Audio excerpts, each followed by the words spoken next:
You know what I love more than anything? That is having one half of an insanely OP champion duo or hero duo in the way of Watcher of Realms. So what do I mean by that? Well, let's take an example, right? So if we go into the gallery and if we go to the esotericists, right? We have the insane poison combustion team, so your Numera combined with Vorn combined with Nastia. Well, I'm lucky enough to have Numera, and I'm lucky enough to have Vorn, but not Nastia, so the poison combust that I can make on my account is nowhere near as strong as what a lot of other players are able to do. And as another example of that is actually going to be on this particular banner. So Velisse combined with her duo champion, I can't remember his name at the moment, Ezrith, right? So Ezrith and Velisse are the newest kind of like busted duo that we've got inside Watcher of Realms. Well, I'm finally halfway there. I wasn't able to get her when she was initially on rate up, so I was lucky enough to be able to pull her now on the Van Helsing selection banner. I chose her as essentially the hero that I want to have pop out, and I managed to pull legendary and got her, right? So she has some pretty fantastic reviews. She's still pretty new to the game, so I'm going to be going ahead and going through and testing her. Now, even if the damage is not really there on her kit, the amount of utility she brings automatically makes her a fantastic hero for almost any player, right? At a very bare minimum, she's like a Mari, but scaled up so exponentially, and we'll kind of go ahead and talk about that. So let's get into her kit. Well, she's an AoE magic attack unit. She's an ally buffer, and she is a summoner. Now, I certainly have a sweet spot for summoners inside the game. It's just kind of like, I'd say probably my favorite method of dealing damage. She is a bit expensive, so she's a 20 cost mage. Usually for mages, we're seeing anywhere between 17 on the lowest end, especially for some of the epics, 12 in the case of like a Zaris or something like that, right? All the way up to like 25 for some mages. So she's definitely a bit more on the expensive side. Now, if we go ahead and take a look at her skills, the talent, so the Hero and Serpentine Spirit, which are her summons, we'll talk about that in a little bit, inflict magic resistance reduction, so there's a 25% magic resistance decrease, and slow on targets with their attack. This is a 25% slow. If we look at her basic attack, she's going to do AoE damage, 120%, so very in line with what we'd expect from a mage, to up to 5 enemy targets, right? So anybody in her range, she's going to be doing damage to them. She's going to be doing slows to them. It's pretty fantastic. We're going to go ahead and take a look at her Death Blow passive. Targets hit by Serpentine Spirit subsequently take increasing damage from the Serpentine Spirit, increases damage by 6% each time up to 30%. So essentially just over time, while her summons are out on the field, they're going to do increased damage to enemies. Insatiable Rage passive. When a Serpentine Spirit naturally perishes, increases the caster's attack by 2% up to 30%. If they don't naturally perish, increases by 4% instead. So the non-natural perishing would be essentially combined with an Ezrith, because Ezrith consumes the summons, so that'll increase her attack quicker. But what do we got already? Well, we got self-attack buffing of up to 30% post-deployment, which is absolutely insane. We got a summoner. Sorry about that. We got a summoner who can bring out units that'll also inflict slow. Magic resistance reduction. She does that. She does decent damage on her basic attack, right? It's pretty fantastic so far. We have an ultimate that costs 700 with an initial of 500, so she's very quick. It lasts 2.5 seconds. Summons 3 Serpentine Spirits. Let's go ahead and talk about those now. So, attacks enemies within 2 tiles or in the master's attack range. So if she summons them somewhere, they can actually hit outside of her normal range, which is pretty fantastic. Can attack 15 times initially, with each attack dealing 60% AoE damage to the target and up to 5 surrounding enemies. So per Serpentine Spirit, that's 900% damage that's possible over their 15 times attacking. Now, that is going to total up to 2,700% damage over time on her ultimate, on an ultimate that scales, or rather resets very, very quickly. She also does not need to have an enemy in range from what I've seen so far to deploy this ultimate, which means that you can deploy it, and then, you know, when somebody comes in range, you'll be able to do damage, right? We'll test that out as well. When attacks are exhausted, Serpentine Spirit stops attacking and becomes inactive. naturally perishes after 15 seconds. If Ezerith is on the field, Serpentine Spirit moves to his position when inactive. Up to 5 Serpentine Spirits can exist. Now, what's weird about this is it would be cool if up to 6 could exist, right? Because then you're getting the full effect from 2 of her ultimates. Whereas if only 5 are existing, that means that one of them from the ultimate is essentially being wasted because, you know, it can't exist, right? So that's a bit of an interesting, interesting side to her kit, certainly. So it's a very basic kit, all things considered, right? She does damage. She summons things that do damage. The summons don't really have any crazy things going on. She does magic resistance reduction. She does slow. That's pretty much it, right? Attack increase, all that sort of good stuff. What are we going to do for the artifact? Well, if you've watched any of my guides by this point, it should be pretty obvious what we're going to do. We're going to be doing the Tear of Twilight. Tear of Twilight is basically best in slot for like 99% of mages inside the game. It's very hard to find a better artifact unless they have some sort of a crazy, ridiculously broken OP exclusive, right? So Tear of Twilight is really the way to go. When it comes to the gear, we're going to be putting on my Sun Wukong gear. The reason for this is I test everybody using this gear so that people watching this, right, can get a very comparable idea of how this champion stacks up in terms of damage compared to other champions or heroes inside the game. So these are going to be the stats. We're going to have 17, almost 18,000 attack. We're going to have 321 on the attack speed, bringing her down to a 2.1 second interval, which is quite high, right? That's a long interval in terms of, you know, how attack intervals go. Her base attack is pretty decent though, which is good. 115 and then 295 on the crit rate and crit damage respectively, with 61.5% rage regen. Now, the gear is certainly good. I always say this though, like it's not min-maxed by any means, so if you have better gear, you can certainly get better performance out of her compared to what we're going to be doing here today. Let's take a look at the awakenings. A1, Serpentine Spirit has a 10% chance of inflicting stun, which is pretty cool. This will give her viability inside Semra. A2, attack plus 300. A3, Serpentine Spirit gains 2 extra attacks, gains 2 extra attacks when killing an enemy, up to 1 time every 20 seconds. So this will take them from the 15 attacks up to 17, and it can be all the way up to 19 if they kill somebody, which is pretty cool. A4, penetration plus 8%. And then A5, when Serpentine Spirit naturally perishes, restores 10% HP to the master and grants a 10% damage increase for 10 seconds. This is a little bit weak, in my opinion. I think it'd be a lot cooler if it restored 10% rage, right? That would probably be OP, though, when 3 of them are expiring. That's 30% rage, so maybe do like a 5% rage restore or something like that. I mean, it's A5, and you're getting a little bit of HP restore. It's certainly nothing too crazy, right? So we're going to go ahead and test her out now, though. Absolutely love the look of this hero as well. She's like kind of a lady Thor, right? Or not Thor, sorry, Loki, which is pretty cool. So let's go ahead. As always, we're going to run into the Nightmare 4 of the guild boss. Now, she is an AoE damage dealer, so I'm not expecting huge damage numbers from her. However, I do also have my Morrigan booked, so my awakened. So Morrigan is going to increase faction team members' AoE damage by 5%, so that's something to consider.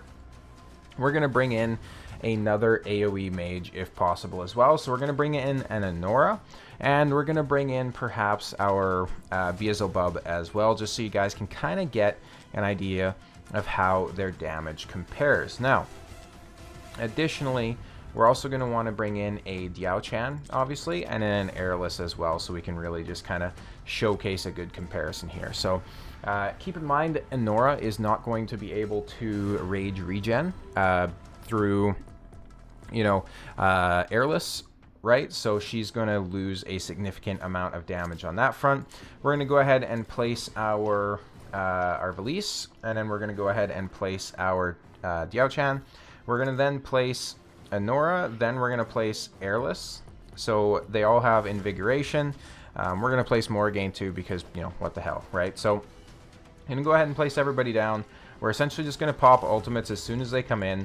There's a lot of magic resistance reduction happening in this team. There's a lot of just big damage happening in this team. And again, keep in mind, these guys are AoE damage dealers. They're not going to be accelerating at single target boss damage. That's not necessarily what they're meant for. Inside guild boss 1, so inside Nightmare 4 here, you're not going to be benefiting from the slows either, which are going to be a massive part of what we see in some other areas of the game. So for example, inside Matrix 1, those slows are going to be crucial. Inside Gear Raid 1, those slows are going to be crucial, right? So already we can see how quickly Velisse is cycling her kit. Anora is built for straight damage. Anora is a straight up damage dealing unit, who's also a summoner coincidentally, and you can already see how close their damage is, right? And keep in mind, Anora also cannot restore rage apart from just when she attacks and apart from when she kills enemies. So Airless is not able to restore rage, Eloin, nothing like that, right? So we're literally on to the third ultimate that Velisse has had, and now we're just coming up to the second ultimate that Anora is having. So quite a big difference there as well. In terms of the ultimate range, it doesn't change for Velisse as well, so you're not getting additional range or anything like that, but you can see that Anora, who is, like, frankly one of the best AoE mages inside the game at this point, is certainly, you know, a non-ancient exclusive, right? So, like, not counting your Ingrids and those sorts of things, she's probably still one of the best AoE mages. She is basically doing the same as or slightly less damage than Velisse, right? Which is pretty insane, especially considering that Velisse is going to be a lot more accessible because Anora is an exclusive unit. There's only been a couple of opportunities in the history of Watcher of Realms where you could actually summon her. You can't just pull her from regular summons. You're going to have to wait for those special events to go around. So it's pretty crazy that we have somebody this powerful introduced into the game. Now, what we're going to do here is we're going to go ahead and go into Matrix 1. I'm just going to move the camera a little bit here. I didn't really like where it was sitting. So we're going to go into Matrix 1. And we're going to bring in our Velisse, right? So we're going to go to Adjust Team. We do have a cultist faction on the bottom, and we're actually going to bring her in instead of Ajax because Ajax was wearing the Sun Wukong gear. So obviously now we can't bring him in because the Sun Wukong gear is on her. So we're going to want to switch those particular champions out. Now this is very loud. Hopefully it's not this insanely loud for you guys. I don't know what's going on with the audio there, but we're going to go ahead and place our Valara here. We're going to place Anora here, something like this, right? We're going to place Ingrid. You know, we're doing a Velisse showcase, right? Let's act like it, right? So we're going to place Velisse here. We're going to place Ingrid on the left side. We're then going to place Ezrein here. We're going to place Eloin here. Nerissa here. We're going to do Beelzebub here. Venoma there. And then Morrigan here. So if you guys haven't seen it, by the way, Venoma is actually getting a buff apparently, right? Which is pretty cool. I'm very excited for that. Venoma is kind of a booty cheeks hero right now, so it'll be nice to have a little bit more actual usability out of her, which would be pretty cool. I think some of the lords, especially for the cultists, should be buffed a little bit as well. Like, there's not really a good cultist lord out there in terms of their own usability. They're more so just somebody that you bring out and use on the team, right? But like, you don't even necessarily deploy them in most cases, which is pretty crazy to me. Like, why would you have a unit that you're just not even going to deploy, right? It's wild. But as you can see, we're getting a lot of focus strikes here. Ezrein does a great job of surviving those. We're going to go ahead and deploy both our, or not deploy, but activate both our Anora and our Velisse and get some additional damage out there. So you can see on the right-hand side, just big damage coming in, right? Like, we're not having any issues whatsoever clearing that. You can see just the astronomical amount of slow that's happening here as well, like how slow the units are actually going. You compare that to the left-hand side, where the only CC is really going to be Valara and her pushbacks, and Valara and her just death, right? She can kill everybody, but you can see how much of a difference that slow is making. The slow itself also means that you're not necessarily going to have to focus so much on damage during this phase, because obviously, you know, if the units aren't getting past you, they're just simply not going to be doing that damage anyways, right? Or they're not going to be healing the boss, rather. So, you know, you can really just focus on letting that, letting your units do damage to them without popping their ultimates, which means you're going to have your ultimates available for as soon as this next summoning phase happens, which is a big part of why she's going to be so good in content like this. Focus Strike is coming in. We're going to go ahead and deploy the Wood Elf there on the Ezrein. Just make sure he stays alive without question. You can see on the right-hand side, we are definitely starting to struggle a little bit here in terms of damage, so we'll go ahead and pop our Anora, and she should help to take everybody out nice and quick. She's still got her ultimate left. We almost have Beelzebub back as well, so we're going to go ahead and pop Velisse at this point, so that we can get the slows and whatnot. Now, Ezreal is fantastic for a tank in this role. I don't think it's a secret at this point. We're going to go ahead, we're going to cleanse with the Eloin here real quick while we have the chance, and we're already at 12k mech fragments, ladies and gentlemen. So, as you can see as well, a big thing to call out is Anora's doing fantastic damage, right? Like, Anora is really helping out on the right-hand side, and Velisse is doing very, very respectable damage, right? So 98 million, I mean, granted, it's almost like 2 times the damage coming from Anora, right? But Anora's really, really able to do so well here because she's constantly killing people, which is restoring her rage quickly through her exclusive artifact. If she wasn't killing people so consistently, she'd definitely be struggling a bit more. So that's something to consider as well. But Velisse is certainly doing respectable damage as well, right? So if you compare Velisse to certainly all the other units, right, like the damage is just astronomically different. We have the Focus Strike coming in there, but it's definitely not a big deal. I'm going to go ahead and pop the Anora. And again, you can really see just how quickly she's cycling, right? Like, she's constantly able to get her ultimate popping, which is insane. Granted, we do have the Eloin here helping out with that and whatnot, but it's pretty crazy how quickly she can cycle through her skills, right? So that's awesome. And keep in mind, too, she doesn't have the exclusive artifact benefit or anything like that like we would see on a Anora, right? Because Anora, like I mentioned, she's, you know, restoring her rage when she does kill somebody. But Velisse doesn't have that. She's simply just straight up restoring her rage this quickly, with the assistance, of course, of Eloin. Very good damage, though. This is kind of the Ingrid, Anora, and Vellara show. But again, so my Ingrid is Awakened 1, right? So she's A1.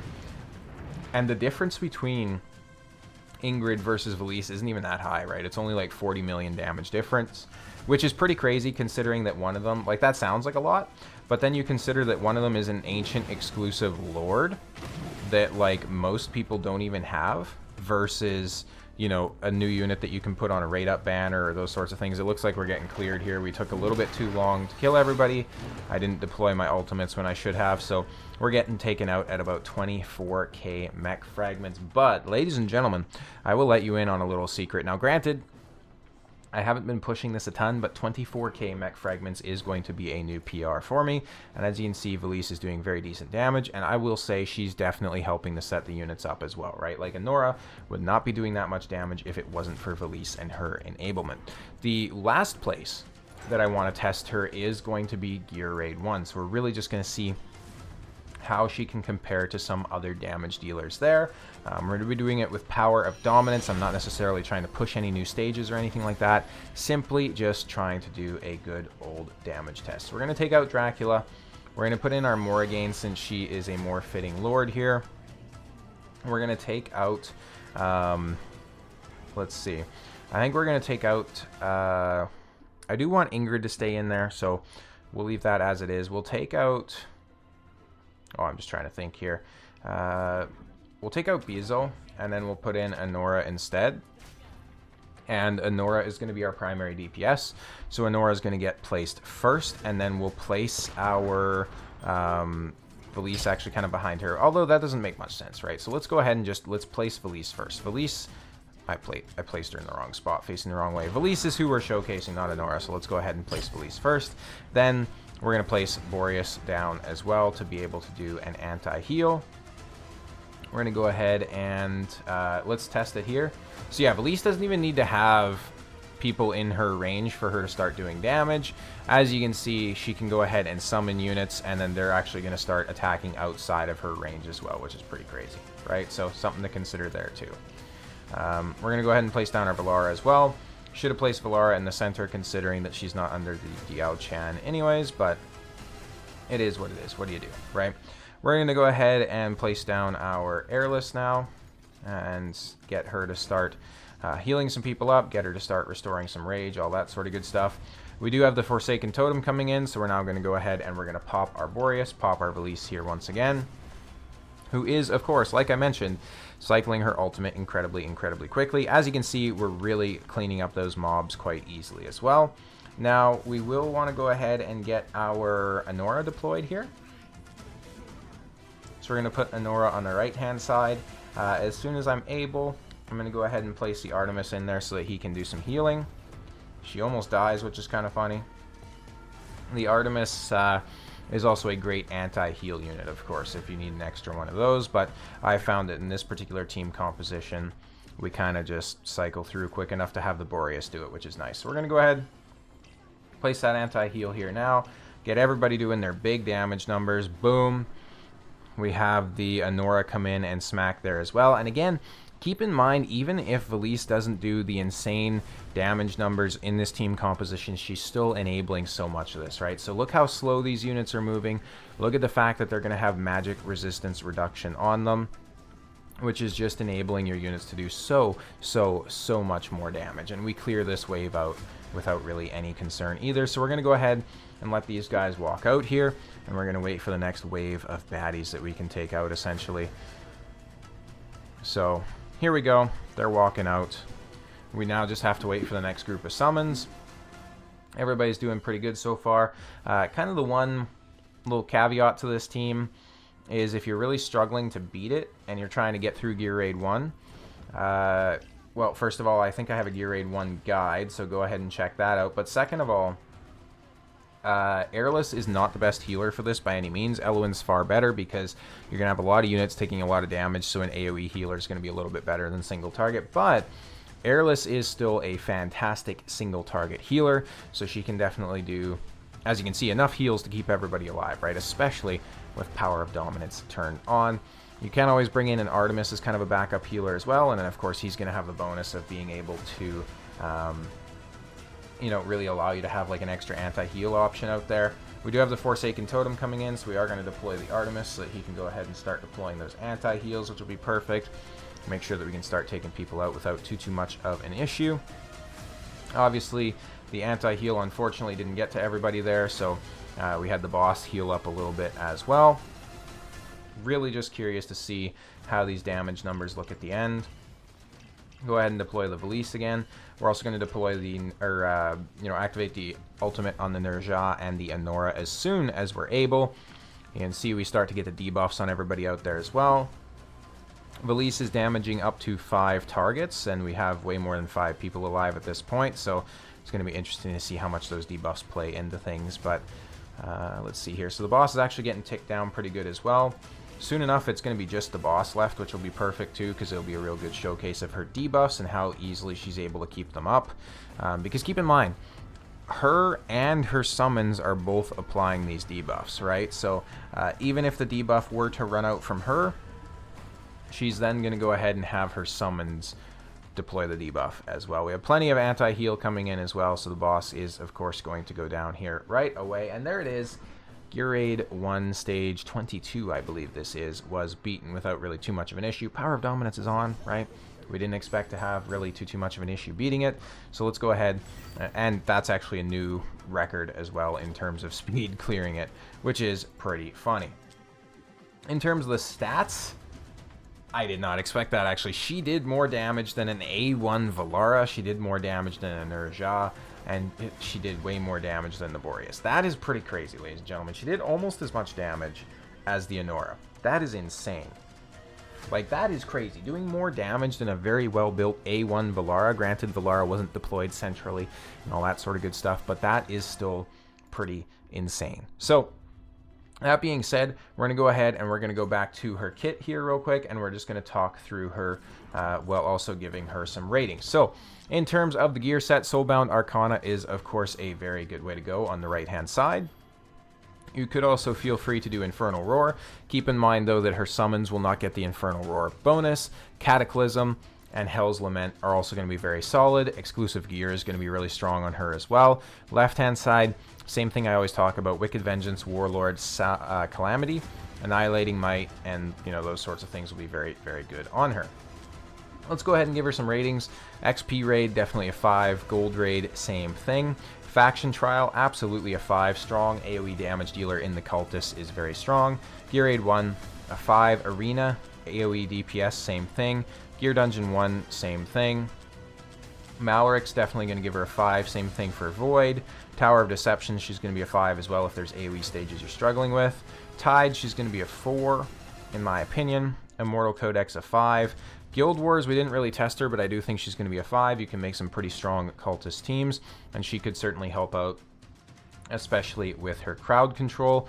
AMR, going to be a 5. Titanic Ruins, she'll be a 5 with a caveat. So she's only going to be a 5 if you have the Awakening that allows her summons to inflict stun. If you have that, she's going to be a 5 in my opinion. If you don't, she's going to be significantly weaker, probably more like a 3, right? Gear Raid 2, she's going to be a 5. She'll be perfect for cycling. She is pretty expensive, just, you know, something to consider. Gear Dungeon 2, same kind of thing. Arena Anti-Air DPS, she's going to be like a 3 at best. Gear Raid 3 is going to be a 2 in my opinion. She's doing the wrong damage type. She has good range, but she's also part of a faction that you don't really use in that particular gear raid. Drake's Chasm, she's going to be a 4. And Arena single target DPS, probably a 3. You could still benefit from the slows and all that sort of good stuff. So that was my initial review / showcase / build / testing of Velisse. Let me know if you guys were lucky enough to pull her, and let me know where you use her. Of course, if you like the content, make sure to go ahead and subscribe. There's also a Discord link down in the description below, so go ahead and hop in there if you'd like. Thank you for watching to the end. I'll see you next time.